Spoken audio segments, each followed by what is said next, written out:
All right. Here we go, guys and gals. And boogity, boogity, boogity. Let's go racing, drivers. And we're live for the Loose Wheel Show, episode 45, I believe. I'm Andrew Hazlett. That's Ethan Ignatowski. Back in the Bill Austin radio studio. If you weren't with us last week, we were on the YouTubes. If you can find us on there if you'd like. Same name, same everything. Same name, at the Loose Wheel Show with spaces. So, with that being said, we were at the racing all weekend long. We're going to do this episode backwards because we're going to call it the Australian show. We're gonna Are we going to call it that? We are now. That's upside down, not backwards. Whatever. Okay. We're going to start off with a pick points. And now for next week's race picks. There is no racing this week that we are pick pointing. No. But for the races, I went 3-0. Got 3 points. Yeah. With my pick of Corey Heim beating out Grant Enfinger and Christian Eckes. Justin Allgaier beating out AJ Allmendinger and Sheldon Creed. Ryan Blaney beating out Christopher Bell and William Byron. What's really impressive is that you, me, and Noah Reed, all of us, failed to pick the winners of any race. That's honestly very impressive. Shout out to us for being bad, I guess. Yeah. Should have got Noah on tonight. That would have been good. Yeah, I think he's working tonight. But yeah. Anyway, pick points. That brings me to 13 points now. Behind Ethan, 337 to Ethan's 350. Guests are eliminated at 268. Officially eliminated. Wow. I think we eliminated them last week. Entering this week. I'm still leading. That's all I care about. I'm looking to defend my title. Looks like I will be defending my title at one point. English. Wow. At what point do we start putting me in the same conversations as the greats? I'm about to go back to back, Andrew. There's still plenty of racing left. I'm trying to count here. That is 14 events. I have to basically make up a point on average in each to win, which is feasible. Yeah, I'm like prime Lewis Hamilton out here. You're like prime ribs. Coach Prime. Moving into the previews. We're both legends. Well, whatever. And now for next week's race previews. Going into the previews, there are no previews this week because of sports car racing. Yeah. Bye-bye. IndyCar racing. Bye-bye. NASCAR, bye-bye. Where's the Macau Grand Prix? F1 not happening. The Macau Grand Prix is happening. Did you say where's the Macau Grand? I said it's in Macau. What? I said the Macau Grand Prix is happening. I heard. Okay, no, whatever. The Macau Grand Prix is actually in Macau. Yes, I knew that. Mm-hmm. I'm like, Ethan, are you really that? Is your brain really not functioning? But anyway, into the news. You don't want to talk about unless you want to talk about Macau. I thought you were going to talk about. You didn't say much. I don't know. There's nothing really to say. I mean, it's for Formula 3 and F4. I don't even know if it counts for the Formula 3 championship anymore. Yeah. So it's a cool race. Like it amazes me how it's like still allowed to happen, honestly. But it does. So that's cool, I suppose. I don't know. Moving on to things we actually know what we're talking about, though. And now for the news. Yeah, do we want to start from the bottom to the top or top to the bottom? Let's start with Formula 1. All right. You talk. All right. Gabriel Borteleto to Steak/Audi/Kick/Sauber/ as Andrew calls it, Saudi which might actually need to change that to Qatari, because rumors are that Audi is trying to get Qatari backing into the team that they're going to be taking over, which, I mean, from a financial standpoint would be huge for them. It would help them compete for sure. But that's not what we're talking about. We're talking about Gabriel Borteleto.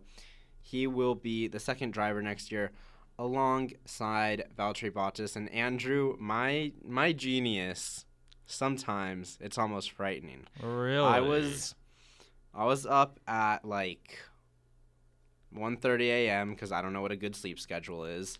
Yikes.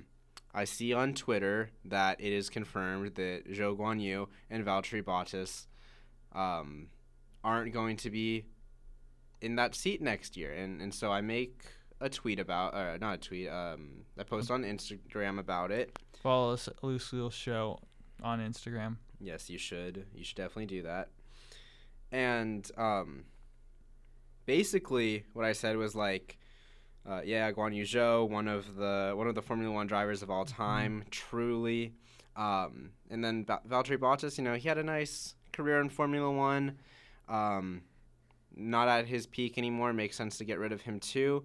And then at the very bottom, in bright green kick steak Sauber coloring, I said, expect to see the team announce Gabriel Borteleto soon.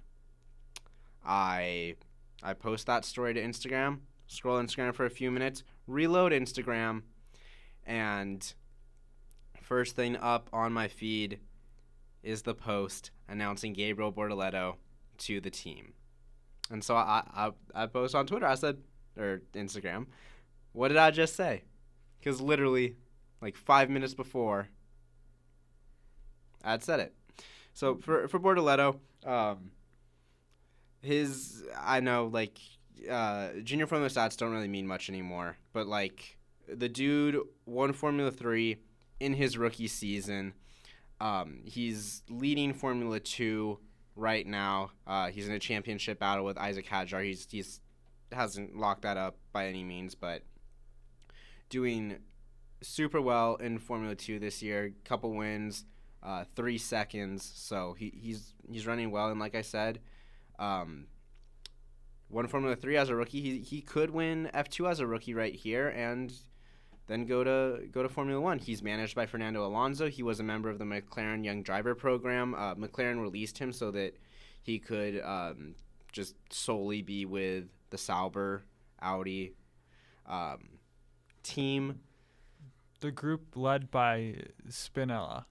Yes. So he's super good. I think that, it sucks for his career in a way that it's unfortunate in a way that he's starting his career with Sauber, because right now they are at the back of the grid. But I think with all the money that's going to be pumped into that team soon, most likely, that the car will start to climb up the grid, and he'll be able to climb up the grid with the car as he gets more comfortable in Formula 1. And to have a teammate like Nico Hülkenberg, I think, is a very good benchmark for him.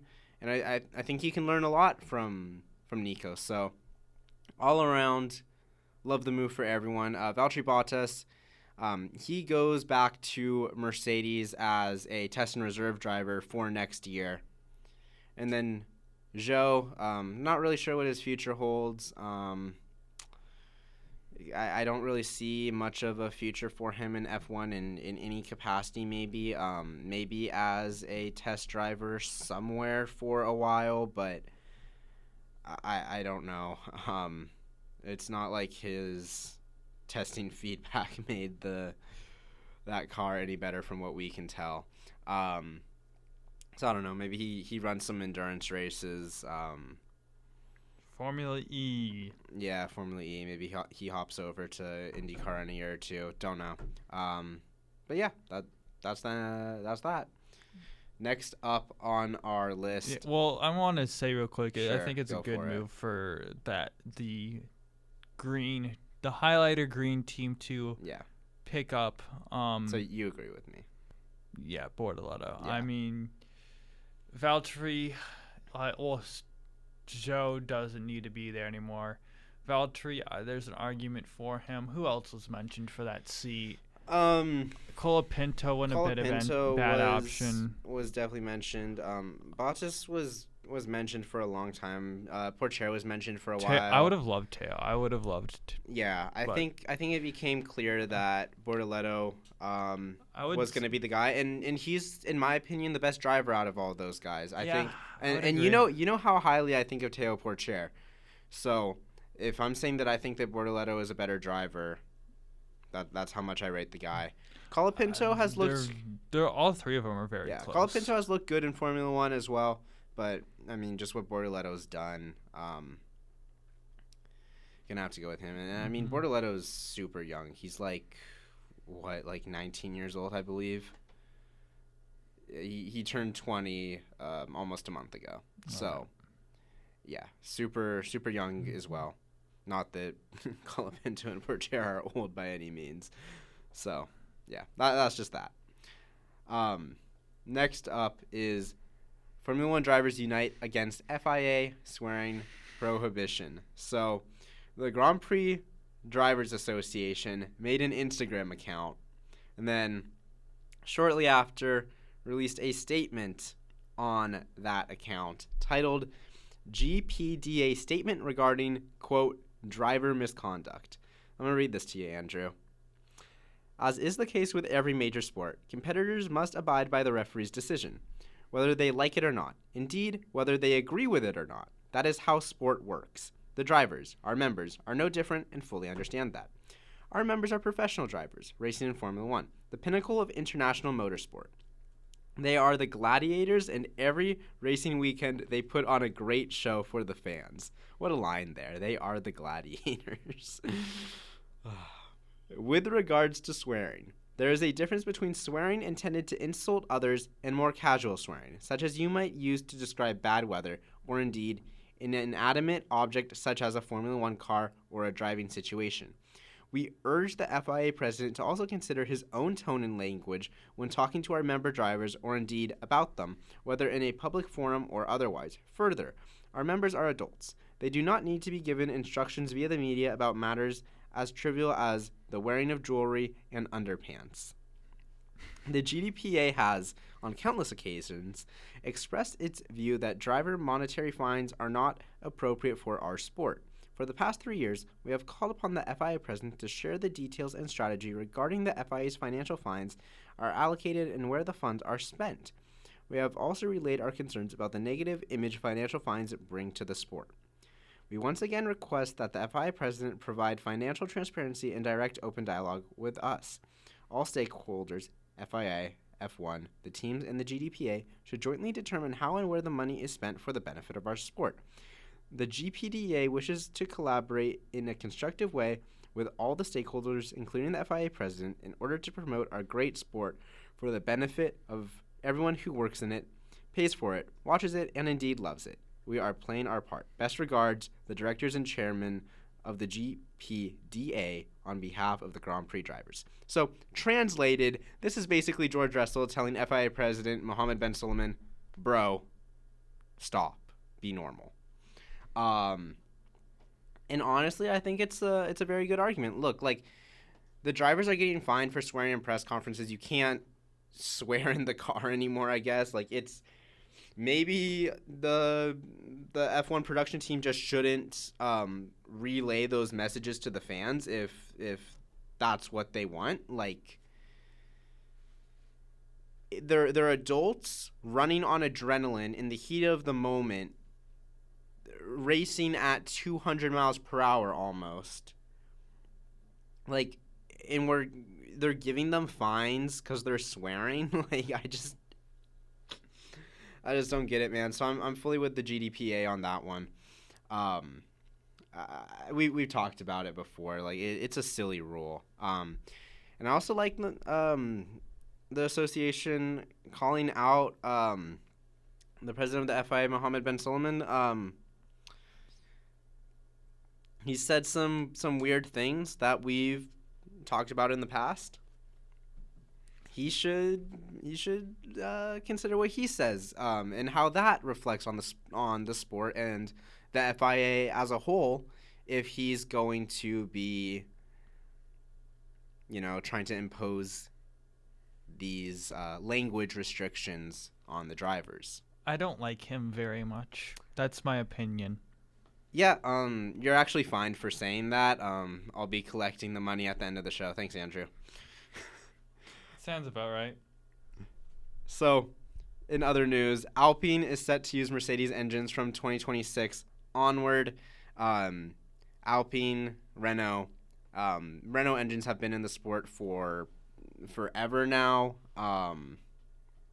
I think since like the 80s or 90s. I have it on one of these tabs. Since 1989, the Renault Group has produced engines for Formula One. Now, next year, or 2026 rather, they will not be producing engines anymore. They will be joining Mercedes, of course, McLaren, Williams, and Aston Martin as Mercedes customers, except now Aston Martin in 2026 is going to be going to Honda, so Mercedes actually keeps the same amount, and there's actually going to be the same amount of engine suppliers. I don't know how Red Bull engines are, if they're seen as Red Bull powertrains fully, or if they're Honda. Anyway, Mercedes is keeping the same number of constructors. Austin is leaving. Alpine in. I don't really like to see that. I understand there's benefits to buying an engine as opposed to making your own in-house, but I just think it's better the more engines there are in the sport. And a team like McLaren, a team like Williams, they've never made their own engines. They've always been customer teams. But Alpine through Renault isn't. So it's sad to see them go in a way. Like, it's not going to be I don't know how big of a change it's going to be. Like, the Mercedes engines have been pretty good throughout their history for most of the time. So like that's a plus for Alpine for sure. But yeah, it's nice to see more variety, I suppose. Yeah, I agree. As I recently put my fine money on the table for Ethan, $10. This will be sent straight to Mr. Mohammed Ben Suleiman. I just need to find out the FIA headquarters address. You are not seeing this $10 bill again. I'm joking. There you go. Thank you. Moving on to Mr. The new race director. Mr. the new race director? Mr. the new race director, Rui Marquez, I believe, is how it would be pronounced, is taking over for Niles Wittich, who is stepping down with immediate effect. I think there was some drama earlier today on if that was forced, voluntary or forced. I don't know the details on that, but that is out there. So if you're interested, you can go read or watch about that. I'm sorry that I don't have that information for you, but it'll probably get juicier over time. Essentially, what the FIA said was that he left to pursue new opportunities. That is a quote, to pursue new opportunities. He's been the race director since the GOAT Michael Masi was relieved of his duties. Very famously so in 2022. So a couple years as the race director. There's been some drama with the race directing and the stewardship over recent weeks with penalties and all that.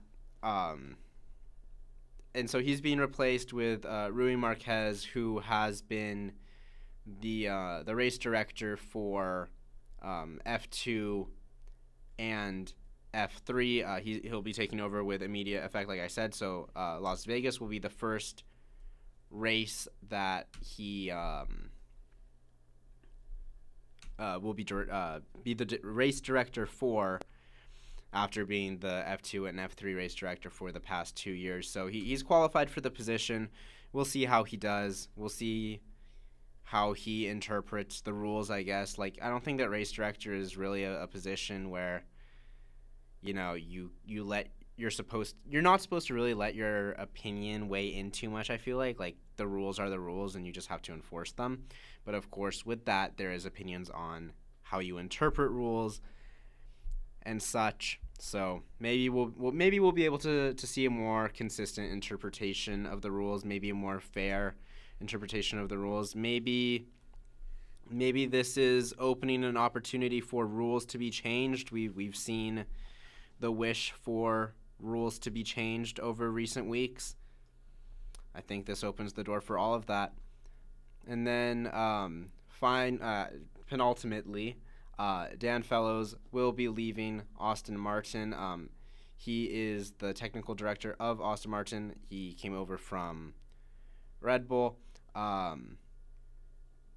which is kind of funny because Adrian Newey is now going to be at Aston Martin as well, and now Dan Fellows is leaving. He said in a statement to the team, this is through ESPN, "It is time for me to pass on the baton, but I look forward to watching the team's future success, which I am sure will come soon." No details on what his future endeavors are going to be, but he's stepping down. Movement within a team, always notable. And then lastly, Andrew, you know how Formula One teams independently release their liveries for the upcoming season? And it's a big deal, not a big deal, but like, you know, they have their drivers, they release the livery. Mm-hmm. It's cool to see over time all the cars getting released, and there's hype up to each event. Yeah.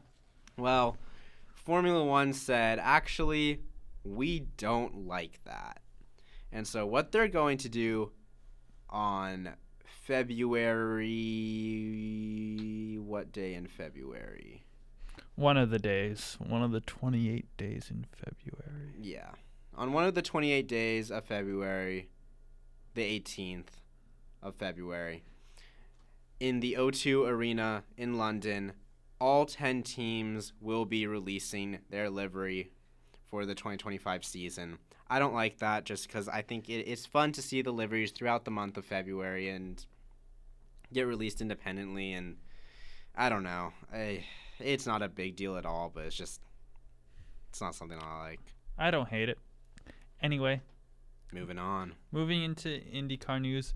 Dale Coyne Racing seeking investment. They are one of the backmarker teams, ran without a lot of sponsorship last year. They're trying to do something to get sponsorship because they need it. They're the team that needs it, arguably the most. Them and Hunkos Hollinger.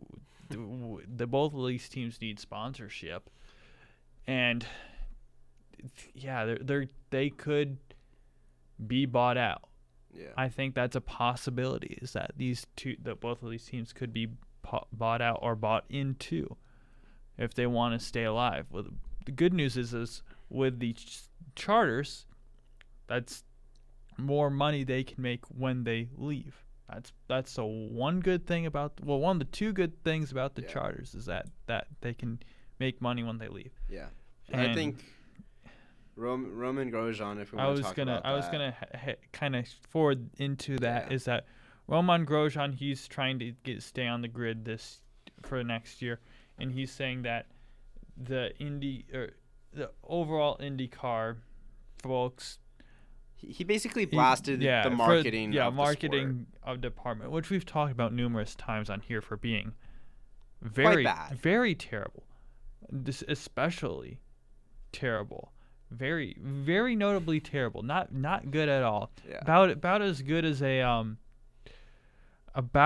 as Sauber's results this year. Yeah, it's IndyCar actually doesn't know what they're doing, and that's affecting the money that the teams are bringing in, and that could affect Roman Grosjean's option getting picked up for the 2025 IndyCar season. And the only real seats available on the grid are Juncos Hollinger and Dale Coyne. And Roman, he's 38 years old, but he's not done with his racing career, and he's been solid, I want to say, in IndyCar. Like, he hasn't been anything special by any means, but he's had some good drives. He's had some good performances, and I think if being in a Juncos doesn't exactly help him by any means, but he's been able to show at times that he does deserve to be in the sport. Well, there's a lot of drivers that deserve to be in IndyCar. He hasn't done anything. He hasn't performed bad enough to deserve getting kicked out of the sport. Like, his option, if Juncos is able to afford it, his option should be picked up, and if they can't, he should be in the running for one of the Dale Coyne seats. There's also the Ray Hall seat, that the third car. There's only 5 seats left. Is that you have 3 guys that really should be in IndyCar: Linus Lundqvist, Venus VK, and Roman Grosjean. They all should be in it. And then you throw in a guy like Théo Pourchaire too. Théo Pourchaire. Connor Daly, based on his recent performances at the end of the year, that kind of warrants something, I think. And then you kind of have some of the guys that did drive for Dale Coyne Racing and performed last year on some basis. Hunter McElroy for one, Toby Sowery. You can argue those 2 guys. Yeah. They deserve a seat. So a lot of seats could be filled, and then there's Stingray Robb, who probably will be in the seat. Devlin DeFrancesco, another name for a seat that really hasn't performed. Yuri Vips, another name that hasn't really. These guys that haven't done much, are garnering attention, I guess. So yeah, it's be interesting to see. I don't know where everything's gonna fall. I don't. Because I would like to eventually talk about the IndyCar silly season, but we just really haven't had the time over the last month. But we will have plenty of time. But we will eventually. But a lot of these seats are becoming filled over the last month or so. Anyway, Ganassi, he created a driver development program. Kind of makes sense as he's investing in Indy Next. I like Indy Lights better. But yeah, go on to develop drivers so that you can get good drivers. Makes sense. Solid plan. Yeah. We'll see how it works out. It will work out. And then Logan Sargent had a seat fitting recently for his upcoming test with Meyershank at the Thermal Club. He was wearing a suit that had a Swedish flag on it. So shout out Linus Lundqvist. Shout out Logan Lundqvist. A big nothing burger of a story there. I mean, it's cool. I like him getting a test drive with an IndyCar team. I think if you're Logan Sargent, what you try to do is you try to be a reserve driver, test driver for an IndyCar team. Those really don't exist. And yeah, reserve drivers for IndyCar exist. Well, you saw Zach Veach as the Arrow McLaren reserve driver, and wow. That's also Arrow McLaren.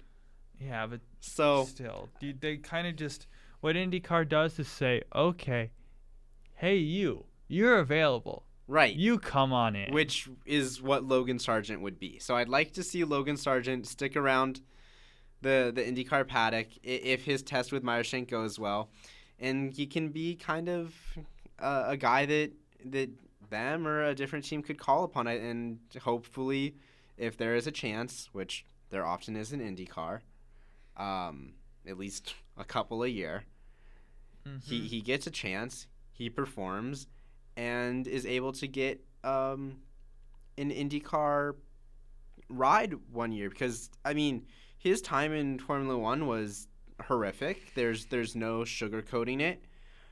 But he is an extremely talented racing driver. He won races in a Charouz in Formula 3, and you don't do that without having at least a little bit of talent.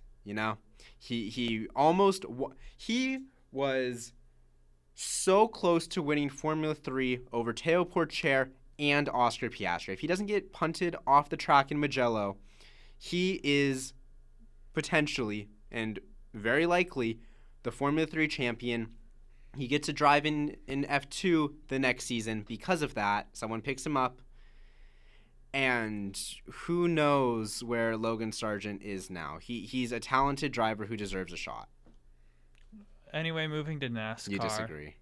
I just don't think we should be spending time talking about this right now. It's too many hypotheticals on a vague situation as it is. NASCAR opened to tweaking playoff format. We were at the State of the Sport press conference. We were there all week. Yeah, we were there all week, and that was one of the things that happened. They said they were open to tweaking the playoff format. We'll see if they do. I don't think they will. And the key word is tweaking. They aren't going to do any wholesale changes. They committed. For all the boomers out there saying, I want the NASCAR Winston Latford system because it's a full season point system and this thing is terrible. Wow. It's like no, you're not gonna get that. You're be realistic. They're not going to change anything. They're very committed to the playoff format. They are open to tweaking it, but as a system itself, it's gonna be playoffs. I don't know what they're gonna do, but from what I heard, the earliest they're gonna implement anything would be 2026. So we'll see what they can figure out. For all the people saying Joey Logano's not a deserving champion, he won it in the system everyone knew about, and you can hate the system all you want, which I know a lot of people do, and that's fine, but you can't call Logano an illegitimate champion. He was in this. Because if you run 2020, if you say go back to start 24 and say we're running under the Latford system, everyone races differently. You can't. That's very true. You can't say, oh, he's not a legitimate champion, because the last 10 races really are the ones that matter.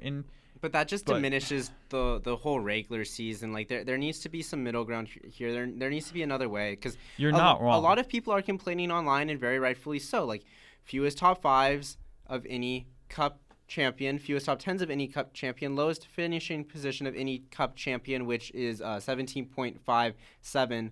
Thank you to @Austin Konensky on Twitter for this tweet.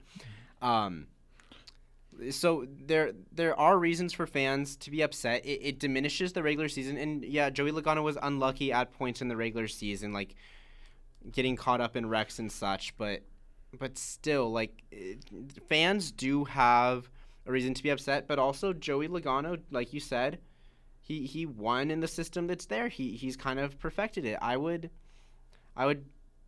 say, though, and I know you agree, we've been talking about it, there needs to be some sort of change. I really like Eric Estep's idea that he talked about, that we've also talked about, not on the show, but what he put out is you have a wild card race where the top 8 seeds are locked in, and then you have 16 seeds, and they're fighting for the round of 12.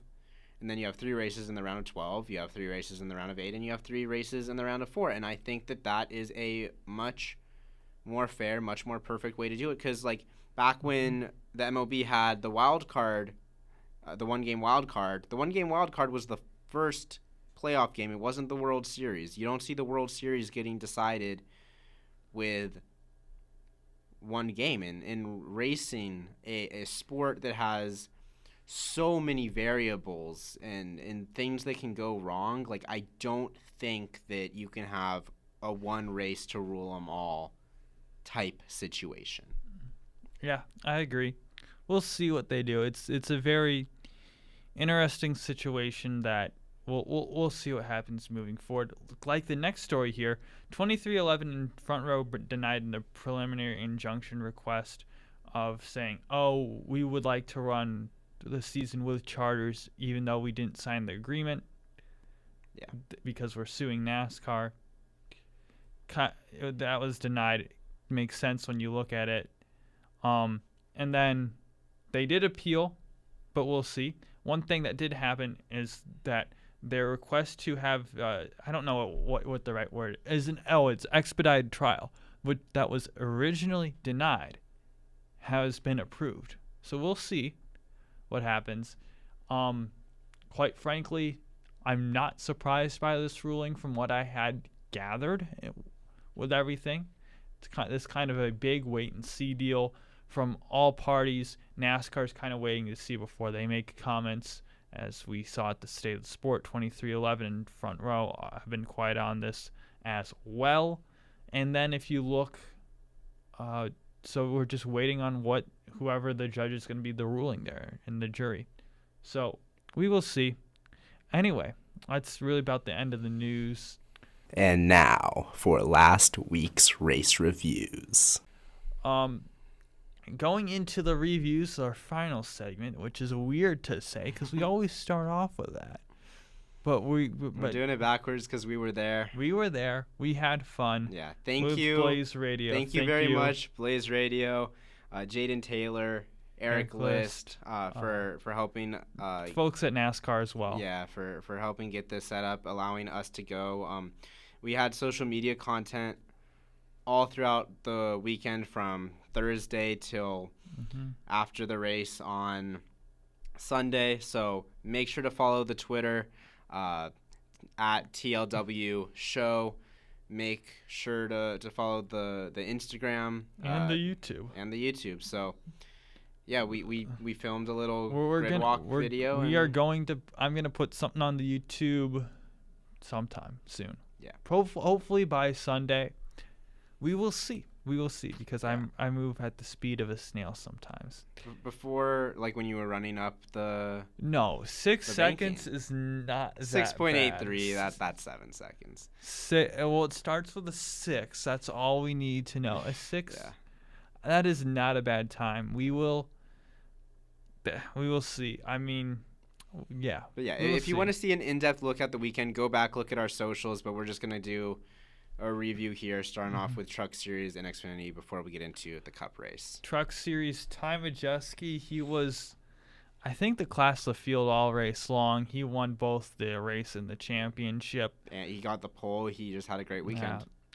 Fast, I think not qualifying, practice. I'm tired. Yeah. But yeah, I think he was great. An iRacer to champion, Yeah. But I think he'll be back with Thor Sport next year. In the Xfinity race, which was probably the best race of the weekend, that was one where we didn't know what had happened. Riley Herbst won the race. He was super pumped up about it. And him walking into the media center after that, when go find it on the Twitter, that was one of the best moments of the weekend for me. Yeah, that was funny. I can't say what happened on the show, but yeah, because he had said an expletive, as they like to say. Go find it on the Twitter. I will say, Riley Herbst. He talked about doubters. I was a doubter. I was on the Riley Herbst. I was on the Terrible Herbst train because that is his father's company that bankrolls him.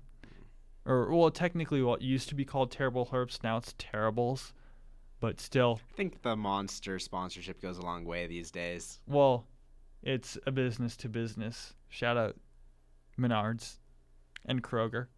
But yeah, anyway, but with the business to that's what's happening. Terribles. So that's the nickname from Terrible Herbst. Anyway, I think we can shred that nickname now because he did well that race. Does he? He didn't just do well. He controlled the race, which is the first time we can really say that. Well, actually, I don't. He won all stages. Actually, that's not the first time. He did well at the Las Vegas race, I believe. But regardless of that, he's won 3 Xfinity series now, which says he's not that bad of a driver. When he was with those first years at Stewart-Haas and that Gibbs years. Those were indeed very terrible, but he has grown. He has done a good job, and now you can put him in the conversation as should he be racing on Sundays. I still don't think so. I think he's still got some work to do, but you can have that conversation with him. I think there's better drivers to be choosing from in the Xfinity Series, but I think you can and he can enter the conversation now. So, Justin Allgaier, he had a topsy-turvy race from being a topsy-turvy weekend.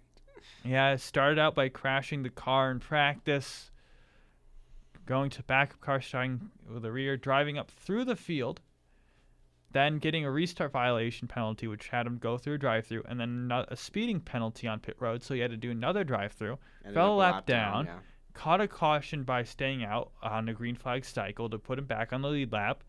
He eventually got to the lead. Oh, and at one point, he was racing Riley Herbst, and he had a tire go down. So he had a topsy-turvy race, eventually was able to get back when Austin Hill was on old tires, stuck Cole Custer, who had been dominating at that point in the championship battle. Yeah. Got him clogged. He was Allgaier was able to get around, and Dale Jr. was able to get another Xfinity Owners Championship, and he came into the media room with a flag, giving a new meaning to Fun with Flags. Technically, this was a Kelly Earnhardt championship, I believe. Yeah. Like something about like she technically owns that car. Yeah. I don't know. Technically, she owns the car as she's owner listed, but it's still like if we were to enter two cars in the Xfinity Series as loose wheel racing. Yeah. I know. You'd enter one as Ethan Ignatowski. I'd enter one as Andrew Hazlett. I'm same just team. some fun at it. I know. It's weird, but that's how it works. I don't know why. But anyway. So, yeah. That's what happened. Fun times. Cup Series. I'm going to spoil the results right away. 22, Logano won the race and championship. But how do we get there, you wonder? I don't know why I have that in there twice. Well, Martin Truex Jr. started on pole in his last full Series Cup race, which was really cool to see. Mm-hmm. Yeah, just being in the media center, he had media availability before qualifying. Then he came back after qualifying. He was like, I thought I was done with all you guys. But no, he got qualifying, so he got the pole in qualifying, started from the front. Yeah, and in the driver's meeting, which you weren't there for, Ethan. No. You're going to be at the driver's meeting, hopefully next I time. I was editing videos. But there was a cool moment where he was standing, all the drivers gave a standing ovation to him, clapping, and everyone in there was clapping as well, just because he's earned the respect of everyone. He is a legend of the sport, and he raced clean, which is something that is very appreciated in this era of not necessarily clean racing. So yeah, and he was running a throwback team to his first car. With his lead, he didn't hold on too long as Ty Gibbs crashed lap 1 about 100 feet from where I was standing. Yeah, so he just decided not to take the curve of the dog leg at all. He just decided it would be much better to go straight into the wall. Well, what happened was I was watching the race back in kind of today so I could get notes for this, is he got loose and overcorrected into the wall. Yeah. But yeah, that was a very weird crash. Yeah, strange. I was like 200 feet from me because I was standing on the outside of the dog leg with Eric List and Fuel for Thought. Fuel for Thought. Shout out them. They're earlier on in the day today at 1 o'clock. So tune in to them before ending your night with us. Anyway, there you go. So I'm standing there. We see him crash, and then we run the whole front straightaway to get up to Gibbs. Mm-hmm. So I was tired.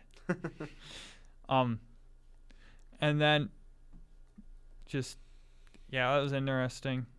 And then after that, Logano got the lead on the restart, won stage 1. At this point, Eric and we had walked around the track saw my dad and aunt who were there. I waved to them. We also saw Cooper Burns, also fuel for thought.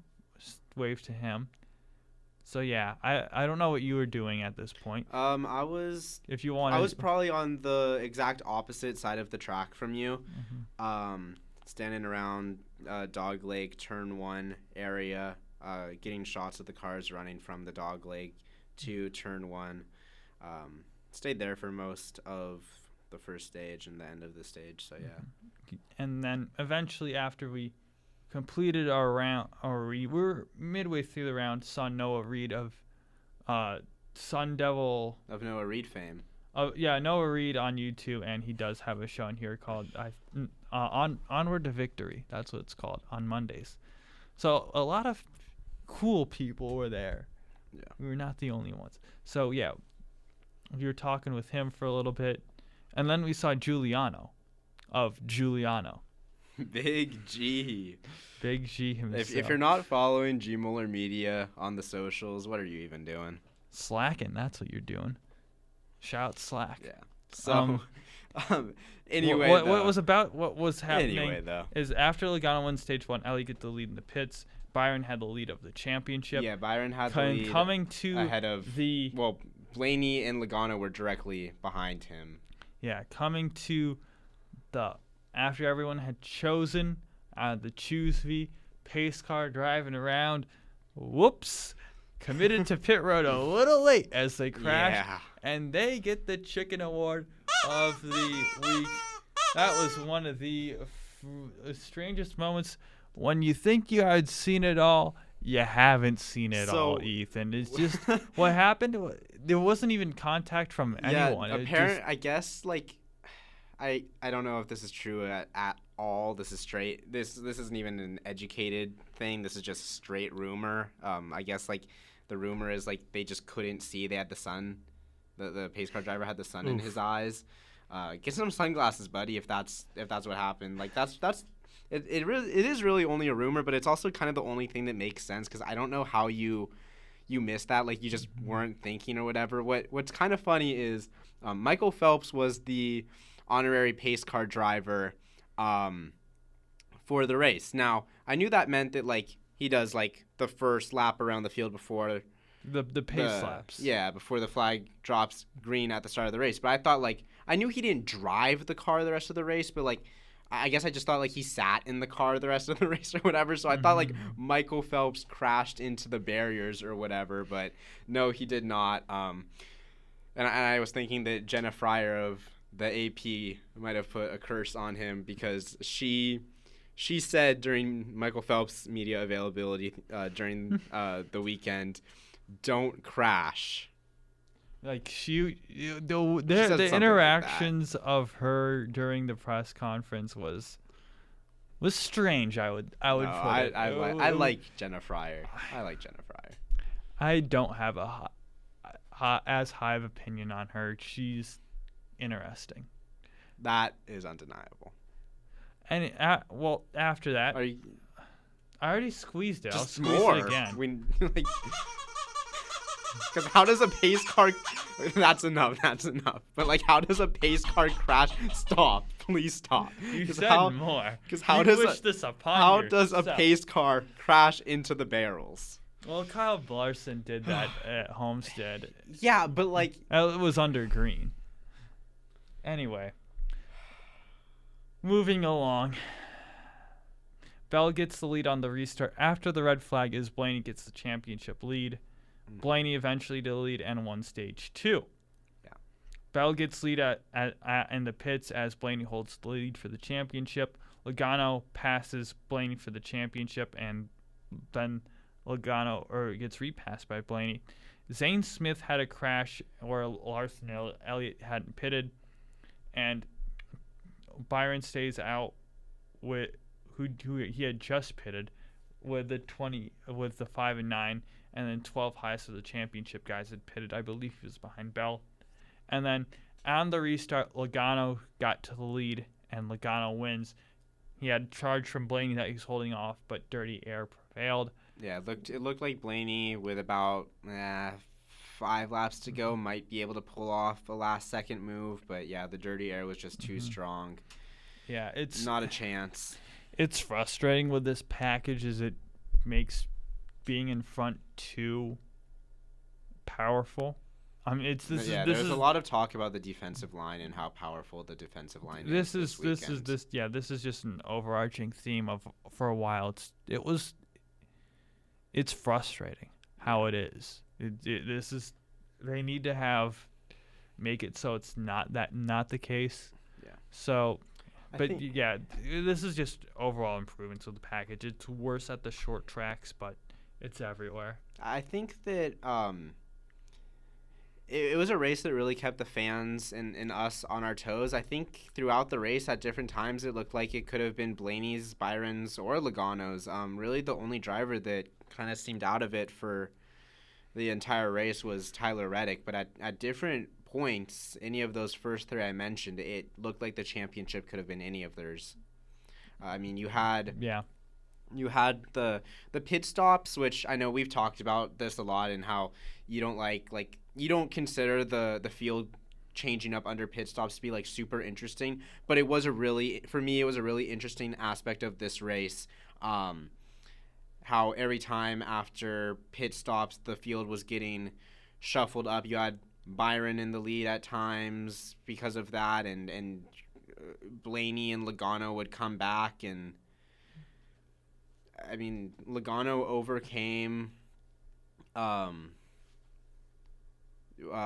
He failed tech twice.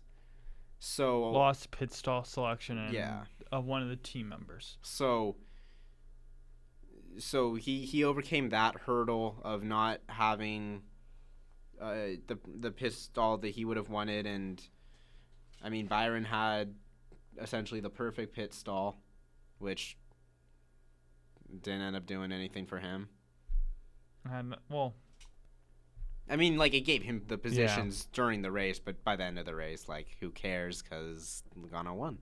Yeah, and also it's unfortunate that the pass that wound up for the championship was done on a restart, where instead of a long green run, because just looking at how the race unfolded, it just not what you want to see. Is that Logano has the better. If we reverse the roles, Blaney has the better restart than Logano.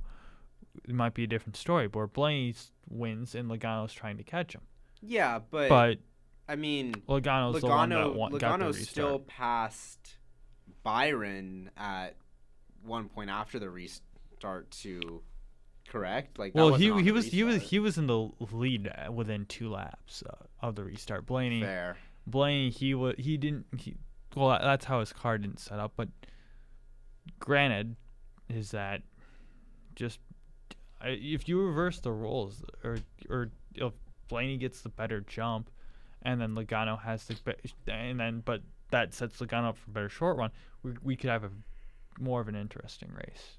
True enough. So I would give it a 7 out of 10. I don't know about you, Ethan. Yeah, I think that's pretty fair. It was, for me, it's hard to rate just because, like, being there in person, like, being so close to the action, like, I definitely want to rate it higher than what it truly deserves to be rated. I still view the race higher than you, though, so I'm gonna break out the rare 7.75. Okay. For me. Not quite an 8. Can't go that high. We're gonna for stage 2. We both watched it from the media center after we watched from the media. We got dinner. Then but like I had it out for and the sun needed a break for from stage that for a 3. while. Walked up and down pit road a few times. Saw Michael Jordan. Saw Jeff Gordon. Saw ARCA West champion Sean Hinjarani. Congratulated him. I don't think I ever saw Jeff Gordon. Very very sadly. Well, that's unfortunate. I couldn't get a good look at him, I should say. And then stage 3, where we were at the end of the race, we were in the Gibbs pit box, the former Gibbs pit box. That was vacated by that point. And then when Logano won the championship, jumped wall, and then jumped into the crescent. It's really cool how the media is, get your photo vest and you're able to do that. Yeah, cool. Yeah, we had fun. Some of our favorite moments from the weekend. When I asked Tyler Reddick his question of him pausing, I asked him about what it would mean to get Michael Jordan a championship. He paused, thought about it. I didn't think he was expecting that type of question, so I'm like, okay, maybe I do have a couple good things running around in my head. Yeah. I don't know about you, Ethan. What was your favorite moment from Thursday, or one of them? From Thursday, I think my favorite moment from Thursday was either couple of Xfinity drivers either talking to Austin Hill, because when we were there was really no one else there, so we got to ask multiple questions that we wanted to get answered. And then AJ Allmendinger, I thought he gave a lot of great answers, a lot of fun answers. So I loved that for Thursday. We got to ask him about how he gets his hair to look so good. Yeah. Anyway, Friday, not much really happened Friday in terms of media. I don't think, unless I'm missing something.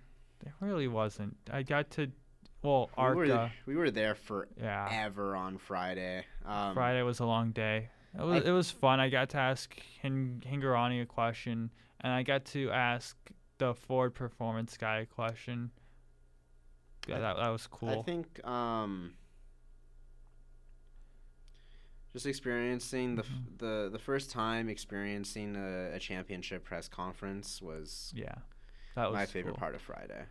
Saturday, Riley Herbst coming in, Dale Jr. coming in, those were funny. But for the media bullpen, I've got two. When Noah Gregson walked by, when he was leaving, Eric Jones was standing, and he goes, "Hi, Eric," in a really funny voice. That was cool. And then asking Chris Buescher about the possibility of a third car, and Casey is making a face at me. And then Chris Buescher going, "Oh, this alleged third car. We'll see if it happens. We don't know." My favorite part was talking to Harrison Burton, just because we were the only ones there. We got to ask him multiple questions. Yeah. And then Sunday, everything I think was self-explanatory. Sunday, my favorite was being on the outside, being right up against the catch fences, the barriers, taking video, just being so close to the action. That was definitely my favorite part of the whole weekend. Yeah, that was fun for me too. Coming up next, we have Breakdown After Dark. Yeah. But first, we have This Is How We Roll by Florida Georgia Line, featuring Luke Bryan. To me, it looked like he actually lost the wheel. The wheel for Ross Chastain is still and perfect. Wheel on the track. Could you leave the wheel loose? You picked the fine time to leave me loose, wheel.